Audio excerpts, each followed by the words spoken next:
saja perkenalkan, nama saya Mutiara Asisi Hombik dari kelas B Ekonomi Syariah Angkatan 23. Di sini saya akan menjelaskan secara singkat tentang 5 judul modul.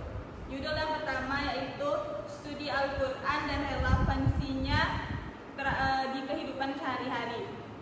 Apa sih studi Al-Quran itu? Studi Al-Quran adalah ilmu yang mempelajari aspek-aspek kehidupan. Nah, di sini di studi Al-Quran ini kita akan bahas tentang asbabun nuzul, i'jaz Al-Quran, tentang surat Al-Makkiyah dan Madaniyah, terus juga tentang nasakh mansuh dan juga qiraah.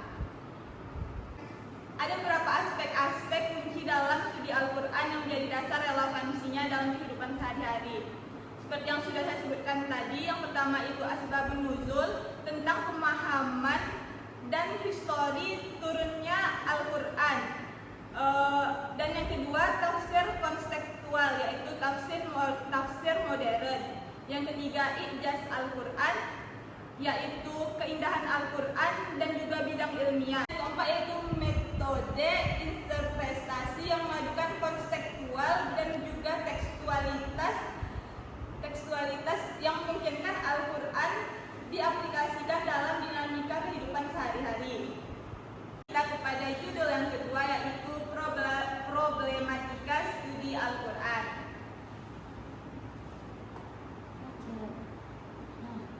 Bagaimana yang kita ketahui, Al-Quran adalah wahyu Allah yang diturunkan melalui malaikat Jibril kepada Nabi Muhammad sebagai mukjizat. Proses pembukuan Al-Quran ini tidak mudah dan tidak sederhana yang dibayangkan. Oleh karena itu kita harus mengkajinya.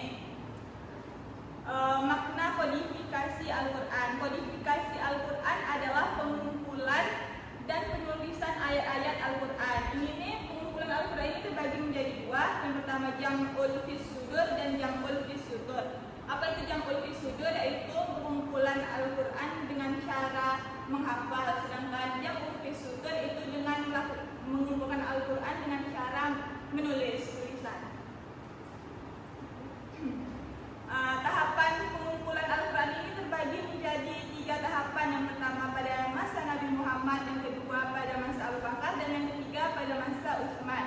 Nah, pada masa Nabi Muhammad, Al-Quran ini diturunkan kan, Allah menurunkan wahyu, itu langsung dihafal oleh Nabi Muhammad, lalu disebarkan kepada sahabat-sahabat. Nah, inilah sahabat-sahabat ini menghafal yang disampaikan oleh Nabi Muhammad. Dan juga caranya yang ditulis itu Nabi dan sahabat-sahabat itu menulis seperti di pelepah kurma, di tulang, dan di kulit. Terus apa tujuan mengumpulkan Al-Quran? Nah, ada beberapa motif. Yang pertama, agar kemurnian Al-Quran ini terjaga. Terus juga kekhawatiran hilangnya ayat karena wafatnya penghafal, maka dari itu Al-Quran ini dibukukan. Lanjut kepada judul yang ketiga, Al-Quran tentang etika dan moral. Nah, apa itu etika? Etika secara umum itu adalah cabang filsafat yang mempelajari perilaku baik dan buruk. Dari segi bahasa, menurut Yunani ethos, etika itu adalah adat atau kebiasaan. Sedangkan Latin mores, etika itu adalah sopan santun atau perilaku. Menurut Aristoteles, etika adalah pedoman bagaimana manusia bertindak melibatkan aspek lahiriah dan batiniah. Dalam Islam, sumber etika adalah Al-Quran dan Sunnah Rasulullah sebagai teladan, mencakup seluruh aspek kehidupan, baik sosial, politik, dan juga perdagangan. Nah, dari objek pembahasan macam-macam etika. Yang pertama dari objek pembahasan, yaitu apa yang menjadi isi bahasan etika. Yang kedua dari sumbernya, bisa dari akal, pemikiran, bisa juga dari agama. Yang ketiga dari fungsinya, etika sebagai pedoman menilai baik dan buruk. Selanjutnya dari sifatnya, ada etika umum, yaitu berlaku luas, dan etika khusus itu bidang tertentu.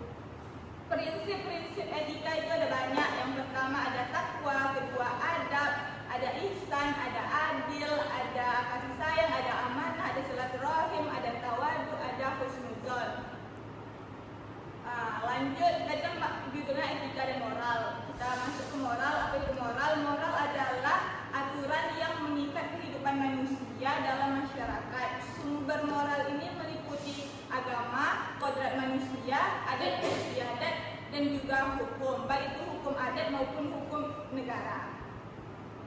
Sifat moral itu terbagi menjadi dua, ada objektivistik dan juga relativistik. Macam-macam moral itu ada 4, ada moral ketuhanan, moral ideologi, moral etika, moral disiplin. Terima kasih, lanjut kepada judul yang keempat. Islam dalam Al-Quran adalah sumber utama dari hukum Islam sebagaimana yang kita ketahui dan pelajari. Yang paling utama itu setiap ada permasalahan pasti merujuk kepada Al-Quran, dan ini nggak bisa digantikan, tidak bisa dilengkapi, harus Al-Quran yang pertama. Ada beberapa prinsip hukum Islam. Yang pertama itu prinsip tauhid, yang kedua prinsip keadilan, yang ketiga itu prinsip amar ma'ruf nahi munkar. Apa itu prinsip ketauhidan atau prinsip tauhid? Prinsip tauhid ini adalah bahwa kita meyakini bahwa segala sesuatu itu di bawah kehendak Allah Subhanahu wa taala. Prinsip keadilan itu adalah kita melakukan segala sesuatu itu berlandaskan kepada keadilan. Dan yang ketiga itu prinsip amar ma'ruf nahi munkar, yaitu mendorong kebaikan dan menolak kemungkaran. Masuk ke judul yang kelima, yaitu mukjizat dan ijaz Al-Quran. Apa itu mukjizat? Mukjizat adalah kejadian yang luar biasa, khawarik al-adat, yaitu yang keluar dari kebiasaan. Sedangkan ijaz Al-Quran adalah ketidakmampuan manusia untuk menandingi keindahan, keunikan dari Al-Quran. Ada beberapa unsur mukjizat. Yang pertama, mukjizat itu hanya diturunkan oleh Allah Subhanahu wa taala. Yang kedua, mukjizat itu untuk sebagai bukti dari kebenaran Nabi. Aspek ijaz ada berapa? Yang pertama yaitu kebahasaan, yang mana kebahasaan dari Al-Quran ini kan kita tahu sangat indah, sangat unik, dan tidak akan bisa diikuti, ditiru oleh semua orang. Yang kedua itu aspek berita gaib, yang mana isi Al-Quran ini berisi tentang cerita-cerita gaib. Yang keempat itu tentang ilmu pengetahuan, seperti dalam Al-Quran ada contohnya tentang terjadinya hujan, bagaimana proses terjadinya hujan. Dan yang terakhir itu isyarat ilmiah. Nah, sekian dari 5 judul yang saya jelaskan secara singkat. Saya kembalikan kepada moderator. Aku nanya terima kasih kepada pemateri. Selanjutnya kita sesi tanya jawab. Bagi teman-teman, iya ya, kat. Udah nanti aja biar dia ngangkat sendiri. Selanjutnya sesi tanya jawab. Yang pertama Lia Anggi. Kepada Lia Anggi kami persilahkan. Terima kasih kepada moderator sudah memberikan saya untuk bertanya. Saya akan bertanya kepada pemakalah, yaitu apa yang dimaksud dengan mukjizat. Terima kasih. Baiklah, terima kasih kepada Lia Anggi. Mukjizat adalah kejadian yang mana kejadian itu di luar dari kebiasaan, khawarik al-adat, keluar dari kebiasaan. Yang mana mukjizat ini diberikan untuk menjadi bukti kebenaran dari Nabi. Sekian, terima kasih. Oke, ayo. Bagaimana Lia? Alhamdulillah sangat puas. Selanjutnya pertanyaan dari Salsa. Pada Salsa kami persilahkan. Baiklah, saya Sabda Maharani ingin bertanya ke pemakalah. Yang ditanyakan yaitu sebutkan apa saja aspek-aspek ijaz yang ada dalam Al-Quran. Baiklah, aspek ijaz itu ada 4. Yang pertama kebahasaan, yang kedua isyarat ilmiah, yang ketiga berita gaib, dan yang terakhir itu ilmu pengetahuan.